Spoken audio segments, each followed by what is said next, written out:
quick here. Reasonable people, because I truly believe, having lived three separate lives, living the life in the indoctrination system, going from age 0 to 20, I was literally being indoctrinated into collectivism and the communist perspective from this education system, from the popular music, the culture at the time. There's no doubt. And I mean, it's even worse today. It's absolutely worse today. The kids are completely being steeped in communism today. But having said that, that was my first life. Then my second life was living in the military for 20 years in the Marine Corps. And then my third life was working in the civilian world, as a contractor. There may not have been much of a difference from one to the other, but I'm telling you, there's a huge difference when you're wearing the uniform and when you're not. And I've told people, and this really upsets them, that there is no other form, a perfect form of communism than the U.S. military, because it is 100% voluntary at this point in time.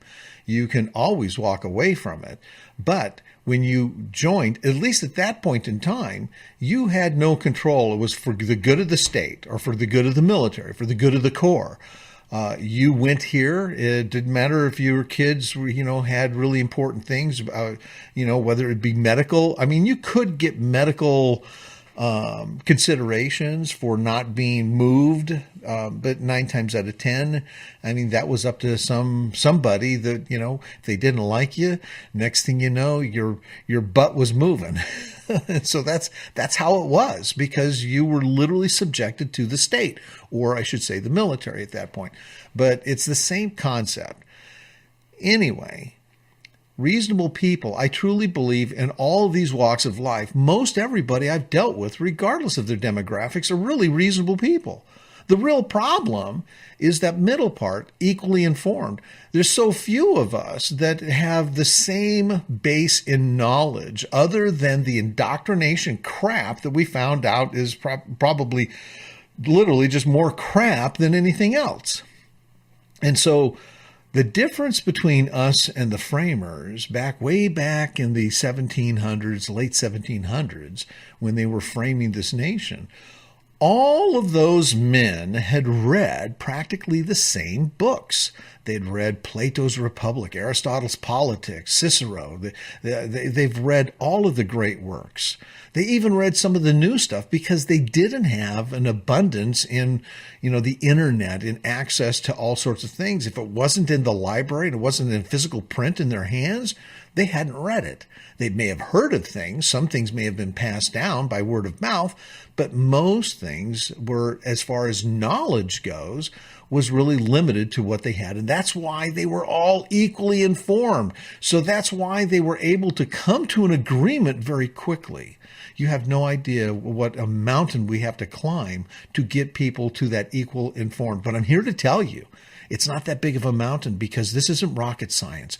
This isn't teaching people quantum physics. This is not something that is so outside of our grasp that we could, quickly immerse ourselves and get this. It is as simple as understanding liberty.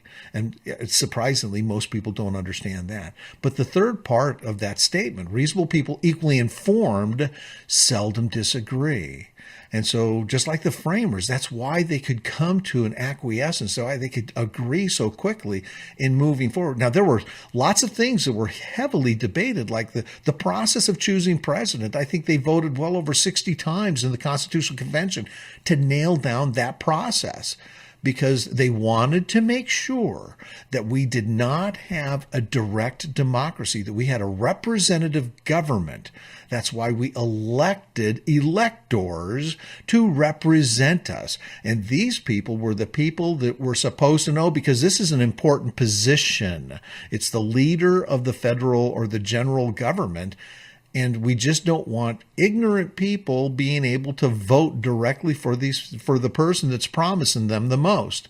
The brilliance in the Electoral College literally eludes the majority of people today, especially those who are empowered and on the activist mode of trying to get rid of it. They have no clue. Most of them probably don't, but there are those who are a part of this that absolutely have the nefarious intent of knowing exactly what they're doing, because they will destroy the protections that were baked into our constitutional republic to keep us from hanging ourselves by electing a despot and or a tyrant. Now, we've had plenty of despots and tyrants, but it's going to get worse as we start setting aside the Constitution more and more. So let me move on. My second premise is more of a common knowledge premise. I mean, who hasn't heard the old premise, knowledge is power? Well, knowledge is absolutely nothing unless applied.